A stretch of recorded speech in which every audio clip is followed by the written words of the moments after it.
नमस्कार, मैं हूं नेहा शर्मा। स्वागत है आपका हमारे खास कार्यक्रम आध्यात्मिक ज्ञान चर्चा में।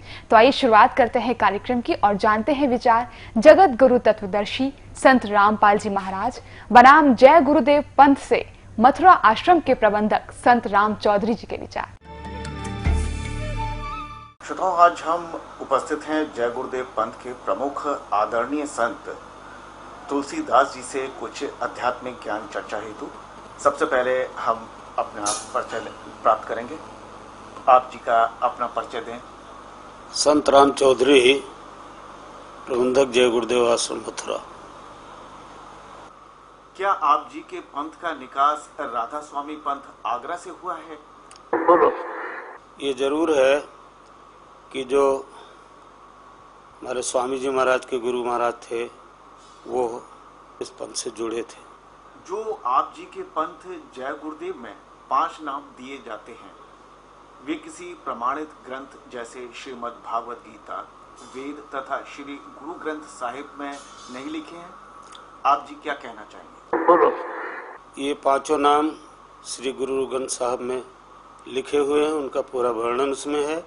लेकिन चूंकि संतों का आना इस धरती पर लगभग 750 वर्षों से हुआ, आदि संत कबीर यहाँ आए और उन्होंने नाम का भेद खोला, इसलिए जो पहले की पुस्तकें हैं उसमें इस संत मत का कोई वर्णन नहीं है, इसीलिए 5 नाम उन पुस्तकों में नहीं है। क्या आप जी मानते हैं कि गुरु नानक देव जी ने जो सतनाम जाप किया वह मोक्षदायक है? यदि हाँ, तो आप जी तो 5 नाम जाप करने को देते हैं, फिर आप जी का तथा आप जी के अनुयायियों को मोक्ष कैसे संभव है? सबसे बड़ी चीज ये है कि जो समर्थ महापुरुष वो नाम को जगाते हैं और नाम को देते हैं। क्योंकि गुरु नानक साहब जी वाहिगुरु और सतनाम उनके उच्चारण में था और वो उस परम सत्ता का बोध उससे कराते थे, लेकिन 5 नाम वो भी देते थे। मोक्ष प्राप्त प्राणी सतलोक में भिन्न रहता है या सतपुरुष में ऐसे लीन हो जाता है जैसे बूंद समुद्र में। तब जीवात्माएं अमर पद में पहुंच करके अमर आनंद लेती और उसी समुद्र का ही रूप हो जाती। तो समुद्र में बूंद गिरी, समुद्र का रूप हो गई। जल की बूंद जल में गिरी, उसका रूप धारण कर दिया। तो ये थे जय गुरुदेव पंथ से मथुरा आश्रम के प्रबंधक संत राम चौधरी जी के विचार। और आइए अब जानते हैं जगत गुरु तत्वदर्शी संत रामपाल जी महाराज के विचार। दंडवतम गोविंद गुरु बंधु अविजन सोए, पहले भये प्रणाम तिन नमो जो आगे ओए।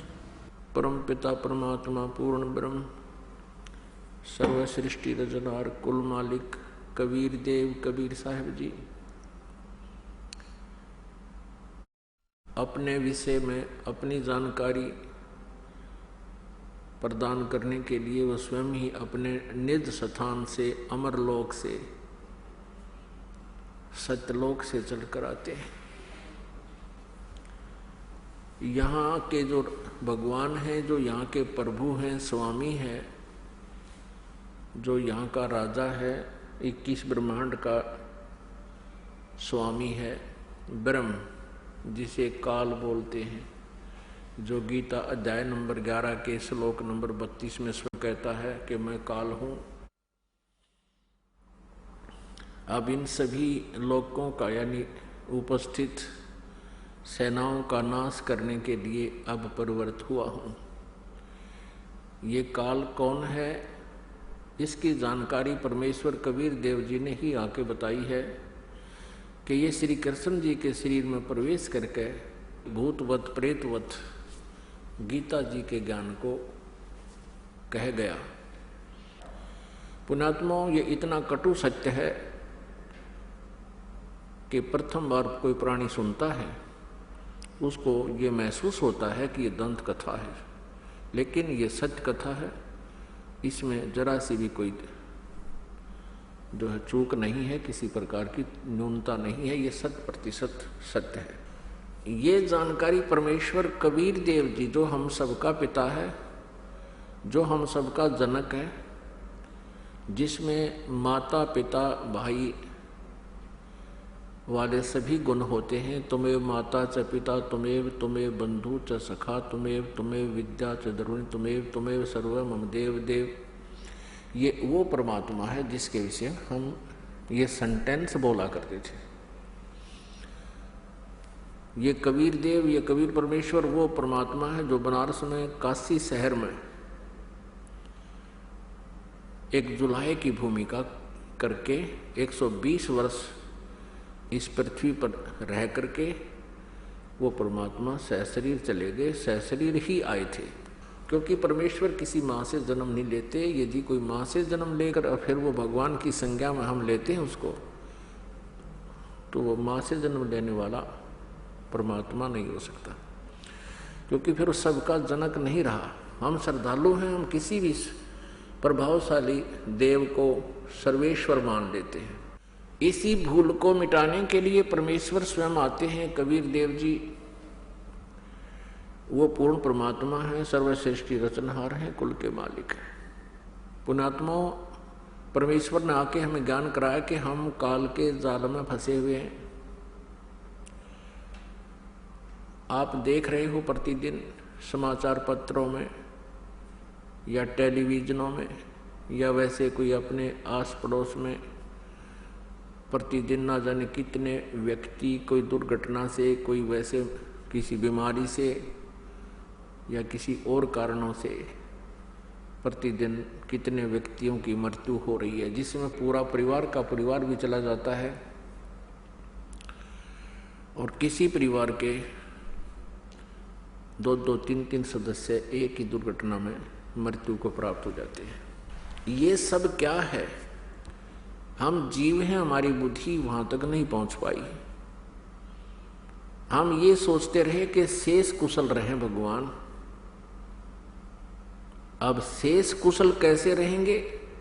उन शेष के लिए क्या एक्स्ट्रा कोई हमने ऐसा प्रोटेक्शन बना रखा है? तो ये हमारी जीव संज्ञा की सोच थी। अब परमात्मा ने आके बताया है कि कबीर ये तन जाएगा, सके तो ठाहर ला, एक सेवा कर सतगुरु की और गोविंद के गुण गा। अब क्या बताया परमेश्वर कबीर जी ने कि वैसे तो ये शरीर तुम्हारा एक दिन ना एक दिन अंत होना ही है, लेकिन इसको एक्सटेंड किया जा सकता है।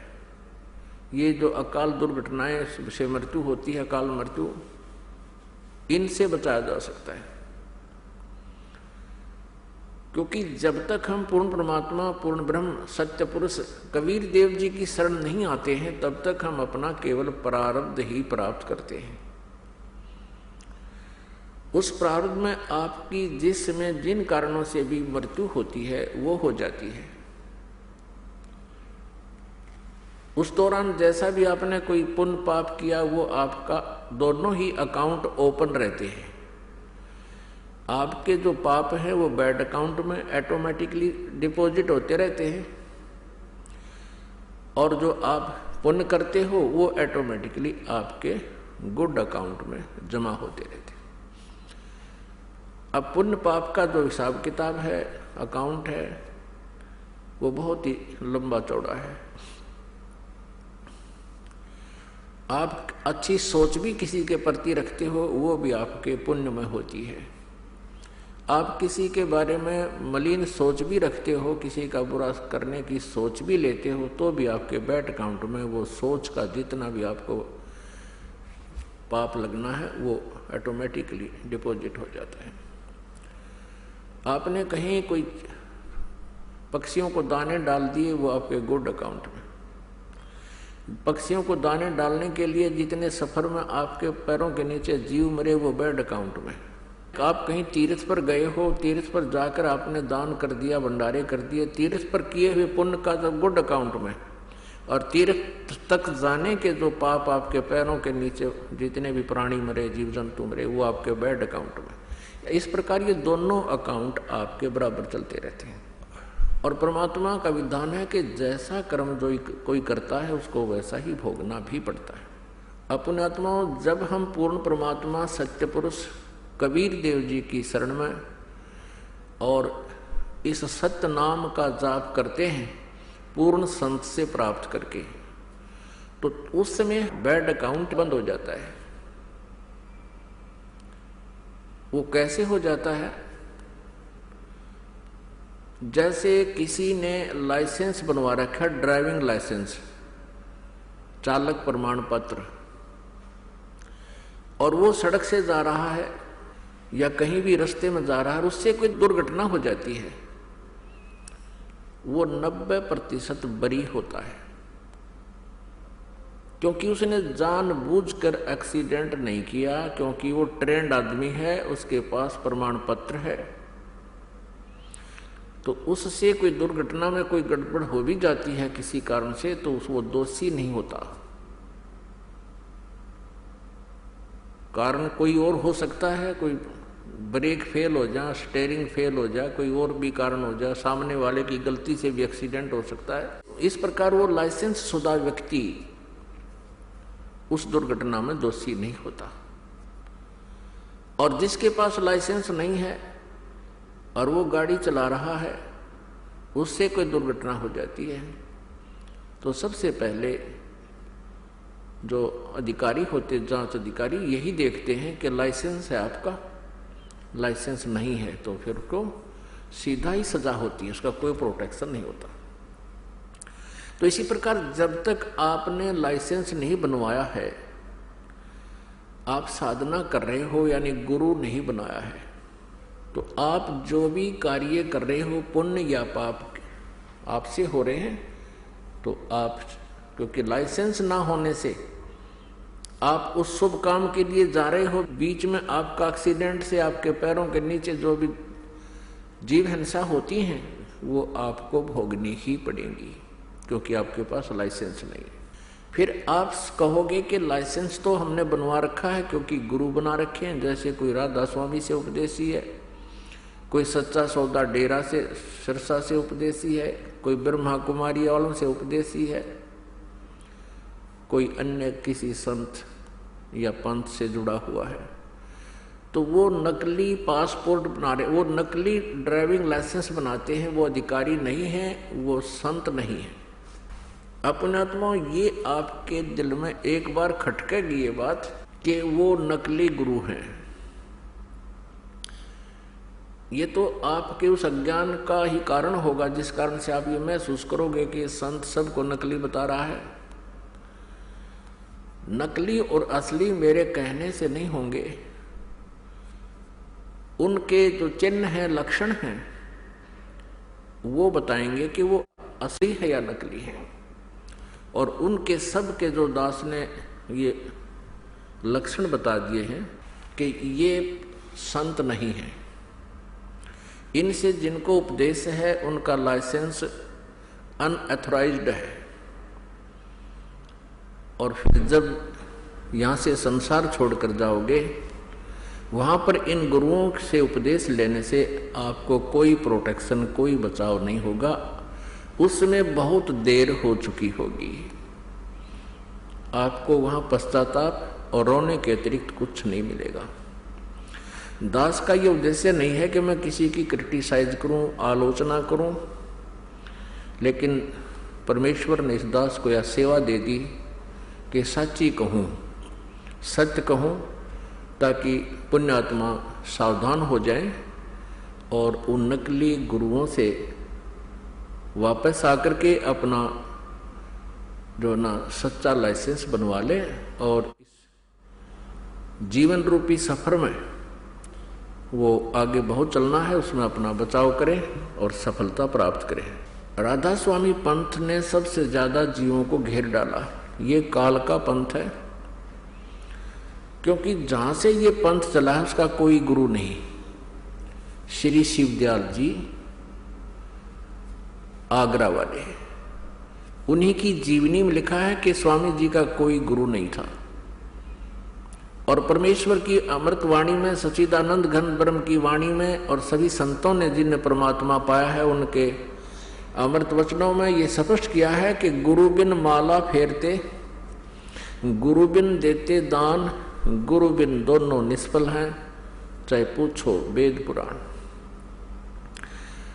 अब गुरु नहीं जिस व्यक्ति का, तो आगे चल के वो बहुत दुख पाता है। क्या होता है कि पिछले पुण्य इतने होते उन पुण्य आत्माओं के, जो पुण्यात्माएं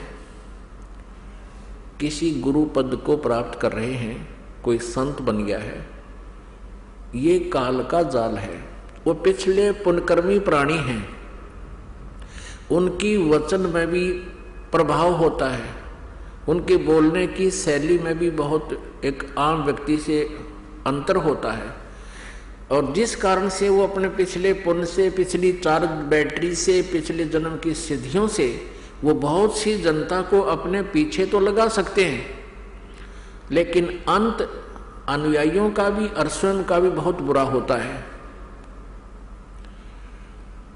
तो प्रसंग ये चल रहा है कि जो इन नकली गुरुओं से उपदेश प्राप्त कर रखा है उन भोली श्रद्धालुओं ने, भोली आत्माओं ने, और वो ये सोच रहे हैं कि हमने गुरु तो बना ही रखा है। नहीं, गुरु पूरा हो, ज्ञान सच्चा हो और आपकी श्रद्धा भी सच्ची हो, तब बात बने।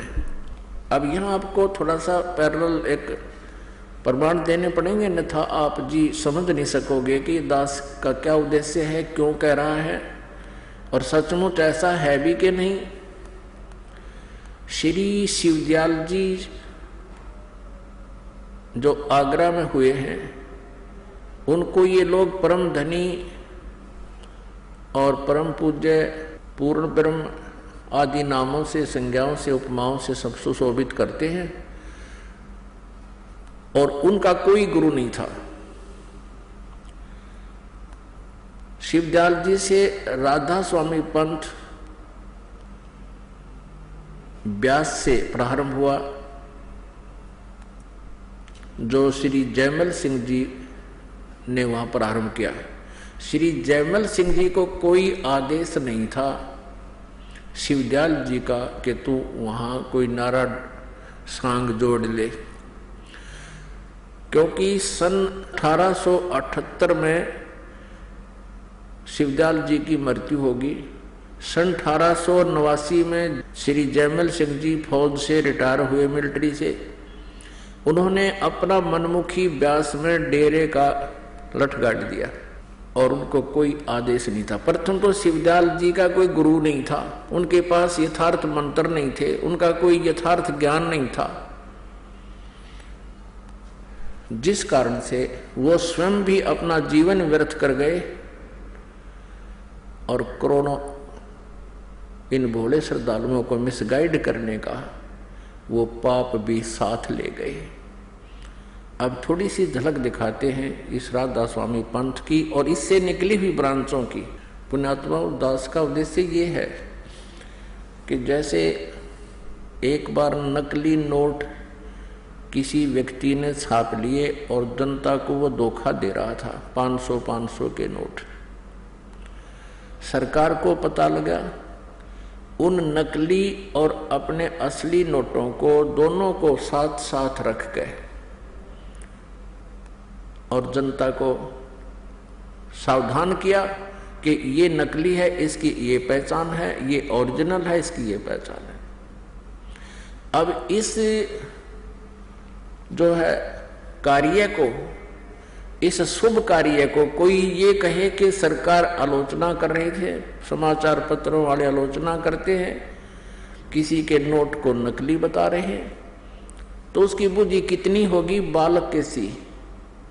इसी प्रकार इस दास के प्रयत्न को जो कोई आलोचना कहता है वो बालक ही हो सकता है, बालक बुद्धि का, या कोई शराबी हो सकता है, या उस ग्रुप का हो सकता है जो उन नकली नोटों को छाप रहे हैं। तो जो ये समझदार होगा ये समझ जाएगा कि ये देखिएगा नकली और असली में कितना अंतर है, तो फिर वो अपने हानि से बच जाएगा और अपना नकलियों को फेंक देगा, असली नोट प्राप्त करेगा, वो निर्धन नहीं होगा, हानि ना होगी।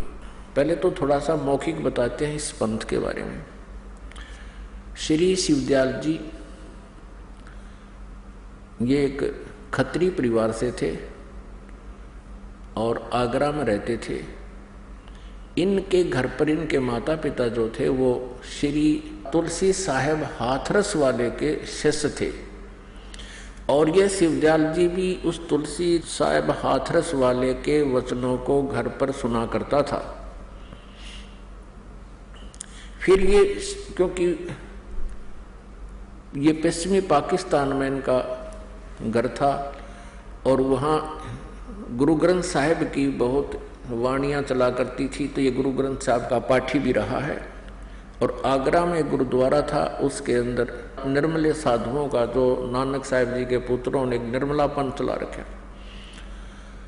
उस गुरुद्वारे में जाकर के ये वहाँ वाणी पढ़ा करता था। और उस संत था एक, उस गुरुद्वारे में उससे भी ज्ञान प्राप्त किया करता था। उससे शब्द और सुरत का इसने ज्ञान सीखा जैसा उसने पता था। फिर कुछ अपनी अटकल, कुछ दूसरों से सुना सुनाया खिचड़ी ज्ञान, ये स्वयंभू संत बन बैठा। उसके बाद इसने कई घंटों तक साधना की, कई कई दिन तक बैठा रहता, कई कई दिन बाहर नहीं निकलता। कोठे में कोठे यानी गुफा सी में जा करके वहाँ साठियोग किया करता था, जो किसी भी संत मते में या किसी भी संत ने ऐसी क्रियाएं नहीं की। उसके बाद क्या हुआ कि आगरा से ही एक पंथ निकला है, जय गुरुदेव मथुरा में। ये वही 5 नाम देते हैं जो काल के हैं, जो मोक्षदायक नहीं है। और वहीं से एक पंथ, एक व्यक्ति ने, जैसे राम सिंह जी थे जुई गांव के, हरियाणा के, और राम सिंह जी के शिष्य थे एक ताराचंद जी जो दनोद गांव में। उन्होंने अपना अलग राधा स्वामी पंथ का एक आश्रम बना लिया। उसी आगरा से ही एक पंथ निकला, अभी बताया आपको, श्री जयमल सिंह जी, जिन्होंने स्वयंभू संत बनकर ब्यास में एक डेरा स्थापित कर दिया। जयमल सिंह जी के शिष्य हुए श्री सावन सिंह जी। श्री सावन सिंह जी के शिष्य थे श्री बलोचिस्तानी शाह मस्ताना, जिसका वास्तविक नाम था श्री खेमामल। वो बलोचिस्तान के रहने वाले थे। और एक कृपाल सिंह जी, ये दोनों शिष्य उत्तराधिकारी समझते थे अपने को, श्री सावन सिंह जी के उत्तराधिकारी समझते थे। लेकिन श्री सावन सिंह जी ने इन दोनों को अपना उत्तराधिकारी नहीं बनाया। उन्होंने श्री जगत सिंह सरदार जी को अपना उत्तराधिकारी बना दिया। तो ये दोनों वहां से विमुख होकर, गुरुद्रोही होकर, इन दोनों ने श्री खेमामल जी अर्थात श्री बलोचिस्तानी शाह मस्ताना जी ने डेरा सच्चा सौदा सिरसा में अलग से स्थापना कर दी। और फिर वो जो श्री खेमामल सिंह जी अर्थात बलोचिस्तानी शाह मस्ताना जी, अंत में इंजेक्शन रिएक्शन होने से अचानक मृत्यु को प्राप्त हो गया। वो किसी को गद्दी नसीब नहीं बना के गया। उसका जो उत्तराधिकारी संगत ने चुना, उसके साथ काफी संघर्ष रहा श्री सतनाम सिंह जी। दूसरा एक और अपने आप को उत्तराधिकारी समझता था, लेकिन अंत में इनके कई दिन झमेले पड़ गए। सतनाम सिंह तो बना दिया सरसा का उत्तराधिकारी, यानी गद्दी पर बैठा दिया एज ए मैनेजमेंट करने वाला। और दूसरे ने जाकर जगमाल वाली बना लिया अपना अलग। वहां भी लाखों व्यक्ति उसके साथ लगे हुए। अब ये समझ लेना पुण्यात्माओं, जो जहां भी फंसा है उसके लिए एक आगाह किया जा रहा है उसको कि तुम कहाँ हो, अपनी सतीथि से स्वयं परिचित हो जाना। उसके बाद श्री कृपाल सिंह जी जो सावन सिंह जी के शिष्य थे बागी, उन्होंने स्वयंभू संत बनकर दिल्ली में अपना अलग से मार्ग चला लिया। उस कृपाल सिंह जी का एक शिष्य बागी हो गया ठाकुर सिंह, उसको गद्दी मिली नहीं दिल्ली की, उसने अपने दर्शन सिंह को दे दी, वो अलग उसने नारा सांग जोड़ दिया। ये बड़ी आत्माओं ने भगवान की जरूरत है, आवश्यकता है, इनको कोई बहका ले दो, चार बात अलग से जानता हो और जिसमें नाम भगवान का आता हो, क्योंकि आत्मा भगवान को, परमात्मा को उसी दिन से खोद रही है जिस दिन से ये उससे विमुख हुई है। इस पर गलती बनी हुई है। अब पुण्यात्माओं, समझदार को संकेत ही बहुत होता है।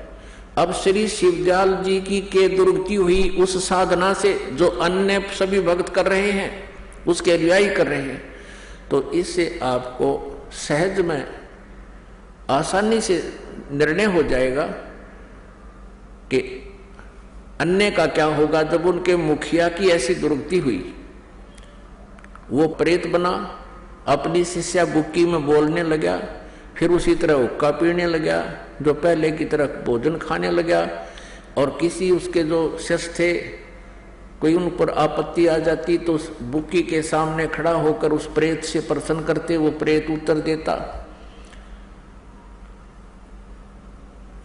तो पुण्यात्माओं, अनमोल मनुष्य जीवन उसने अपना भी बर्बाद कर लिया और करोड़ों जीवों को और काल के मुंह में फंसा कर चला गया।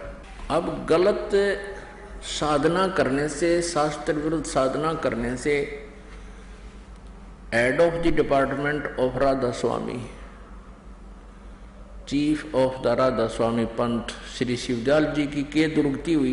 पहले ये दिखाते हैं आपको, उनका कोई गुरु नहीं था, और परमेश्वर अपनी वाणी में कहते हैं, गुरु बिन माला फेरते, गुरु बिन देते दान, गुरु बिन दोनों निष्फल हैं, चाहे पूछो वेद पुराण।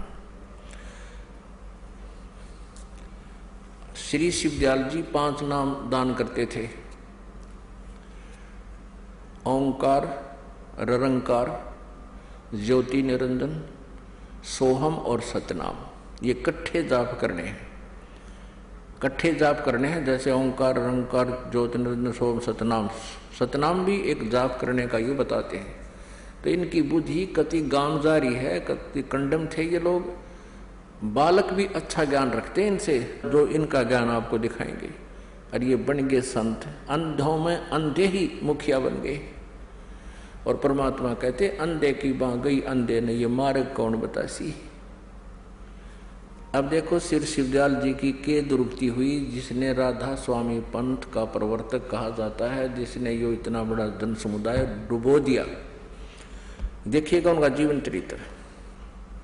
जीवन चरित्र स्वामी जी महाराज, राधा स्वामी ट्रस्ट, स्वामी बाग से। राधा स्वामी दयाल की दया, राधा स्वामी साहेब, जीवन चरित्र स्वामी जी महाराज। लेखक लाला प्रताप सिंह सेठ, प्रकाशक राधा स्वामी ट्रस्ट, स्वामी बाग, आगरा। ये देखिए, ये है श्री शिवदयाल जी। इनके बारे में क्या लिखा है, परम पुरुष पूर्ण धनी आजूर स्वामी जी महाराज, राधा स्वामी ट्रस्ट, स्वामी बाग, आगरा से प्रकाशित है। मुद्रक है अर्पण प्रिंटरी, राधा स्वामी चैम्बर, भालेज रोड, आनंद। अब दिखाते हैं, स्वामी जी का कोई गुरु नहीं था। ये देखिएगा पृष्ठ 28 पे, जीवन चरित्र स्वामी जी महाराज, पृष्ठ 28 पे। स्वामी जी महाराज का कोई गुरु नहीं था और न किसी से उन्होंने परमार्थ का उपदेश लिया। ठीक, और फिर इसकी क्या दुर्गति हुई, ये देखिएगा पृष्ठ नंबर 78 पे, पृष्ठ नंबर 78 पे, ये वचन नंबर 71, 71। अब बुक्की जी का कि जो सिब्बो जी की छोटी बहन थी, थोड़ा सा हाल लिखा जाता है। यह सिब्बो जी से कुछ अरसे बाद स्वामी जी महाराज के चरणों में आई थी। जब इन्होंने कुछ दिन सत्संग किया और वचन स्वामी जी महाराज के सुने और वे वचन हृदय में समा गए, तब इनके प्रेम की हालत अजीब थी कि जब स्वामी जी महाराज वचन या अर्थ पोथियों का करते, तब इनकी आंखें सुर्ख अंगारासी हो जाती थी और आंसू बराबर टपकते रहते थे। ये तो किसी में प्रेत हो ना, उसके लक्षण होते हैं। और बहुत देर तक, यानी घंटों, उन वचनों का नशा बना रहता था। वो पड़ी रहती थी बेहोश, जैसे यहाँ आप देखते हो जिसमें प्रेत आ रहा है वो पड़ा रहा, आंख लाल हो जाती है। तो स्वामी जी महाराज कथा से फुर्सत पाकर हुक्का पीते थे। अभी शिवदयाल जी हुक्का पीता था, या अभ्यास का रस लेते हुए या कथा कहने बैठते तो बुक्की जी महाराज के चरणों का अंगूठा मुंह में रखे हुए घंटों चरणामृत का रस लेती रहती थी। और जब कोई मत्था टेकने के वास्ते हटाना चाहता तो वे चरण नहीं छोड़ना चाहती थी। तब मत्था टेकने वाले से कह दिया जाता था कि तुम दूसरे चरण पर मत्था टेक लो। अब राधा स्वामी पंथ के श्रद्धालु किसी अन्य से पूछते हैं, वो कहते हैं कि क्या तुम्हारे गुरुजी चरण छुआते हैं? तो हमारे भक्त कहते हैं हाँ जी हमारे गुरुजी चरण छुआते हैं। कहते पूरे गुरु की पहचान ये है। राधा स्वामी वाले कहते हैं कि पूरा गुरु जो होगा वो चरण नहीं छुआता। अरे अब बुक्की उसके चरण का अंगूठा चूसा है और दूसरे कोई मत्था टेकना हो, जब उनको कह दिया जाता था कि दूसरे चरण पर मत्था टेक लो।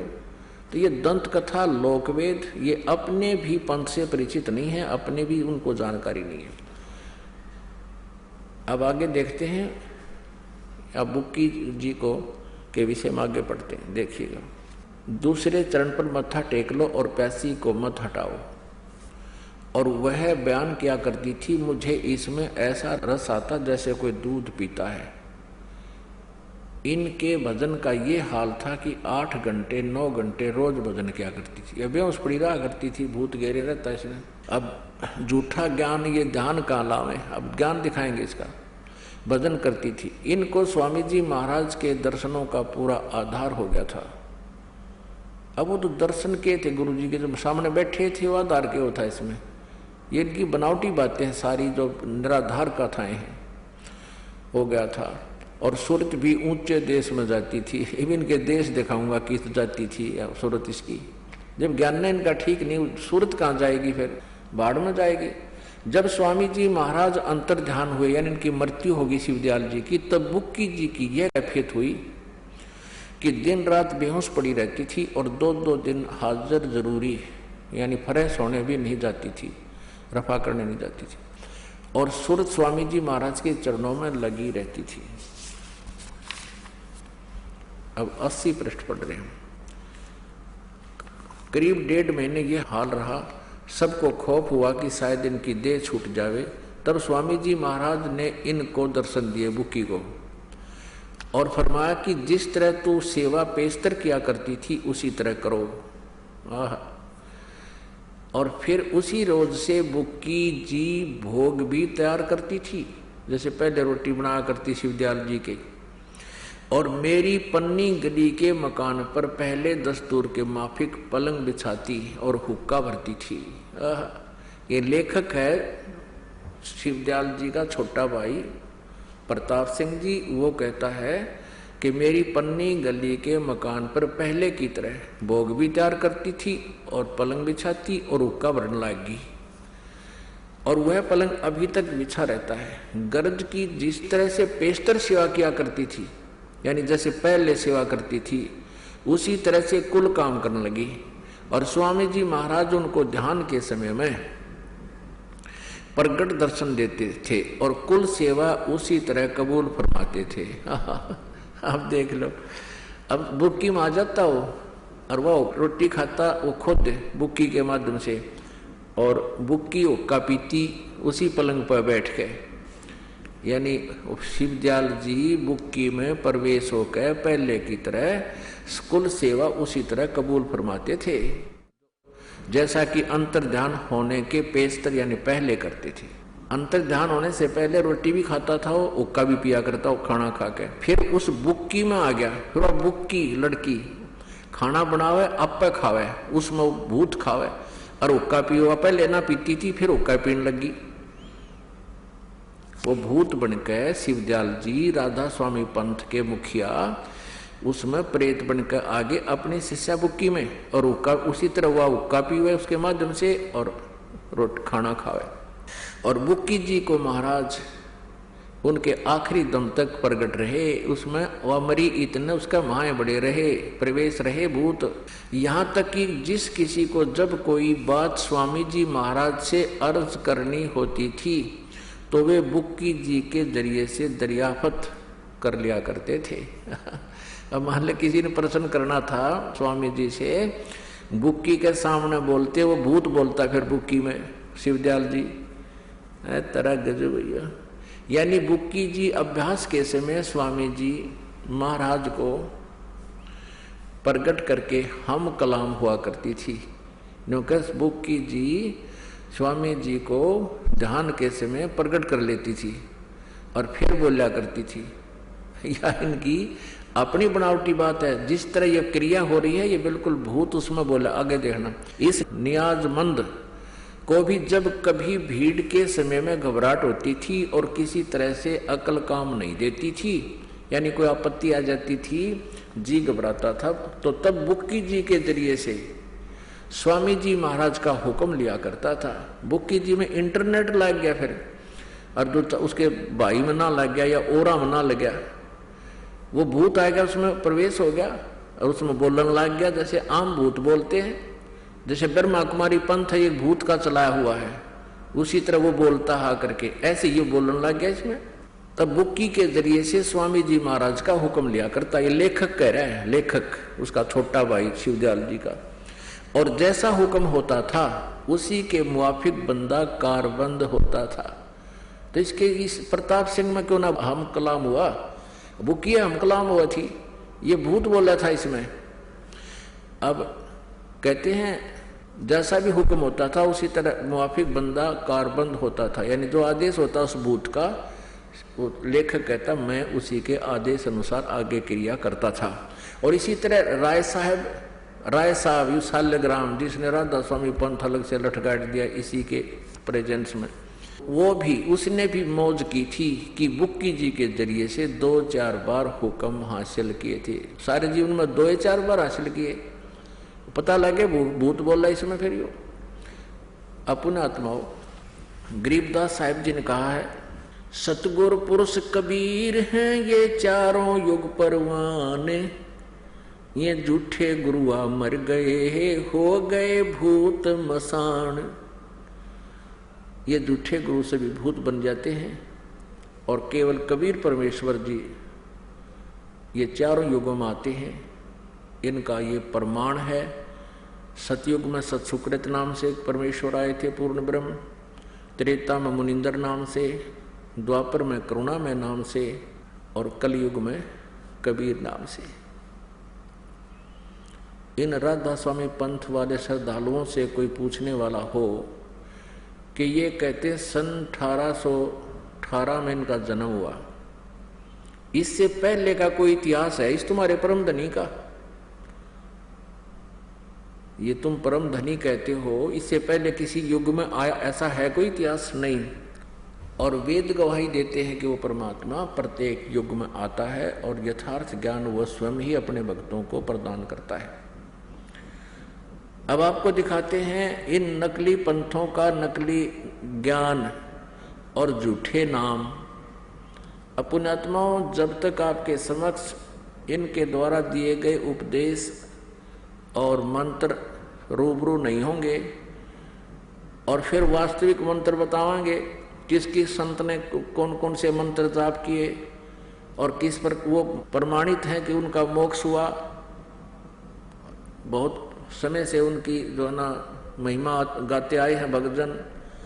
अब इनके झूठे ज्ञान की एक झलक बताते हैं आपको। परमात्मा कहते हैं झूठा ज्ञान, ये ध्यान कहाँ लाओ, ये बाद विदा चतुराई। ये देखिएगा एक पुस्तक है सार वचन राधा स्वामी नसर यानी वार्तिक। राधा स्वामी दयाल की दया, राधा स्वामी सहाय। सार वचन राधा स्वामी नसर यानी वार्तिक, जिसको परम पुरुष पूर्ण धनी स्वामी जी महाराज ने जबान मुबारक से फरमाया है। शिवदयाल जी ने बोले हैं ये वचन जो आपके समक्ष रूबरू कराए जा रहे हैं, जो बाई इज्जत राधा स्वामी ट्रस्ट द्वारा छापी गई है। प्रकाशक हैं राधा स्वामी ट्रस्ट, स्वामी बाग आगरा। मुद्रक हैं दी कोरोनेशन प्रेस, छिल्ली ईंट रोड आगरा। देखिएगा सारवचन नसर यानी वार्तिक, दफा 1 पृष्ठ 2 पे हम यहाँ इस दो दफा देखेंगे। इसमें अपने मतलब की बात पढ़ेंगे। सिर्फ काम इतना है कि इंसान यानी मनुष्य अपनी सूरत यानी रूह को उसके खजाने और निकास जहाँ से रूह आई है यानी मुकाम सतनाम और राधा स्वामी में पहुँचावे। यहाँ सतनाम को ये स्थान कहते हैं, मुकाम माने स्थान, राधा स्वामी को भी स्थान कहते हैं। अब आगे देखो, सारवचन वार्तिक का भाग 1 पढ़ रहे हैं, पृष्ठ 3 पे 1 नंबर में पढ़ा आपने, ये 1 नंबर में, ये 2 नंबर था। अब तीसरा वचन पढ़ेंगे। जितने आचार्य और महात्मा और अवतार और पैगंबर हर एक मजहब में हुए, वे सब अपने अभ्यास के जोर से अंतर में तरफ मुकाम असली के चले और सब के सब दूर स्थान तक नहीं पहुंचे। और बहुत से मंजिल एक पर, ये मंजिल तो आप आम आदमी समझता, मंजिल माने स्थान, यहाँ एक का उत्तर यहाँ दे रखा है स्थान, मंजिल माने स्थान। ये देखो, ये मंजिल एक, इसका उत्तर यहाँ इनका अर्थ किया है स्थान। तो ये बताया कि सिर्फ संत मंजिल यानी स्थान यानी सतनाम, संत 5वीं मंजिल सतनाम पर गए, यहाँ भी स्थान सिद्ध हुआ सतनाम। और बिरले संत 8वीं यानी राधा स्वामी पद तक पहुंचे मंजिल।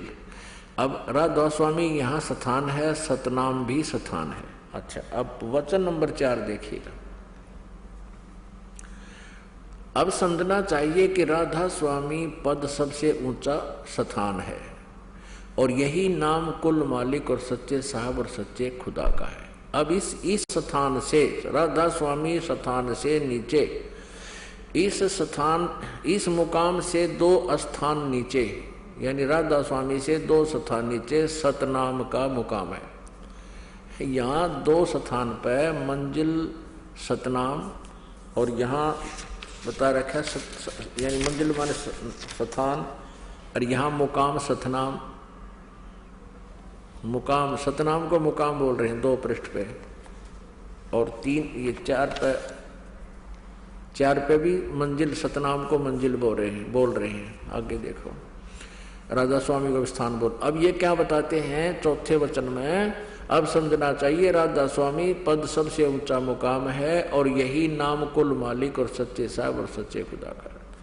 और इस मुकाम से नीचे यानी राधा स्वामी स्थान से नीचे 2 स्थान नीचे सतनाम का मुकाम है, यानी सतनाम को स्थान कहो, सतनाम का स्थान है, स्थान का स्थान है। इनका ज्ञान समझ लो ध्यान से कि ये क्या कहना चाहते हैं। सतनाम माने स्थान बता रही है और मुकाम माने स्थान, स्थान का स्थान है। आगे फिर सतनाम को डिफाइन किया है विस्तृत।